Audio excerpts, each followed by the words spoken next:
നമുക്ക് തിരുവാലി പഞ്ചായത്തിൽ മരണപ്പെട്ട കുട്ടിക്ക് നിപ്പയാണെന്നുള്ളത് സ്ഥിരീകരിച്ച റിപ്പോർട്ട് വന്നതെന്നുള്ളത് നമുക്ക് ബഹുമാനപ്പെട്ട ആരോഗ്യമന്ത്രി ഇന്ന് റിലീസ് ചെയ്തിട്ടുണ്ട്.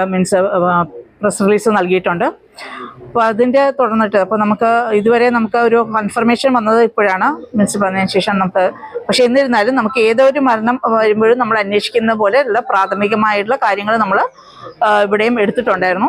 കാരണം ഒരു AES പ്രത്യേകിച്ച് മസ്തിഷ്ക ജ്വരം അങ്ങനെയുള്ള കാര്യങ്ങൾക്ക് വരുമ്പോൾ നമ്മൾ ചെയ്യേണ്ട പ്രതിരോധ പ്രവർത്തനങ്ങളുടെ ഭാഗമായിട്ടുള്ള ആക്ടിവിറ്റീസാണ് നമ്മൾ തുടങ്ങിയിട്ടുള്ളത്. അതിൻ്റെ ഭാഗമായിട്ട് നമ്മൾ വേറെ ഈ ഒരു പഞ്ചായത്തിൽ ഇതുപോലുള്ള മരണങ്ങളോ അതുപോലെ എന്തെങ്കിലും കൂടുതലായിട്ട് പനിയോ എന്തെങ്കിലും ഉണ്ടോ എന്നുള്ളതിനെ പറ്റിയുള്ള അന്വേഷണങ്ങൾ നടത്തിയിട്ടുണ്ട്.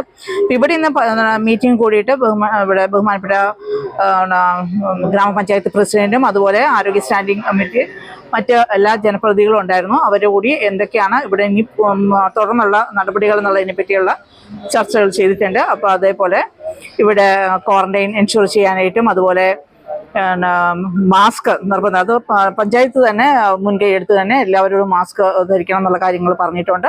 കൂടുതലെല്ലാം മീൻസ് നമ്മുടെ ക്രൗഡിങ്, കാരണം ആളുകൾ ഒത്തുകൂടുന്നതൊക്കെ ഒഴിവാക്കാനായിട്ടും കാര്യങ്ങളെല്ലാം പറഞ്ഞിട്ടുണ്ട്. അതിന് ബഹുമാനപ്പെട്ട ജില്ലാ കളക്ടറെയും ഇക്കാര്യങ്ങളെല്ലാം അറിയിച്ചിട്ടുണ്ട്. സാറിൻ്റെയും കൂടെ നിർദ്ദേശപ്രകാരമുള്ള കാര്യങ്ങളായിരിക്കും നടക്കുന്നത്. പാണ്ടിക്കാട് ഒരു കുട്ടിയായിരുന്നു, ഇവിടെ ഒരു യുവാവാണ്. ഈ പോയ റൂട്ട് മാപ്പിനൊക്കെ ബുദ്ധിമുട്ട് വരുന്നുണ്ടോ? നമുക്ക് ഓൾറെഡി മരിച്ചു കഴിഞ്ഞിട്ടാണ് നമ്മളിത് അറിയുന്നത്. ബാക്ക് ട്രേസിങ് ചെയ്യേണ്ടതായിട്ടുണ്ട്. അത് നമുക്ക് എല്ലാവരും സഹകരിക്കുന്നുണ്ട്. അതുകൊണ്ട് നമുക്ക് കിട്ടാനുള്ള സാധ്യതകളുണ്ട്. നമുക്കെല്ലാം വലിയ പ്രശ്നമായിട്ട് തോന്നുന്നില്ല. അത് ഇനിയിപ്പോൾ ഉള്ള നമ്മുടെ മീറ്റിങ്ങുകൾ കാര്യങ്ങളൊക്കെ വന്നതിന് ശേഷം മാത്രമേ പറയാനായിട്ട് കഴിയുള്ളൂ.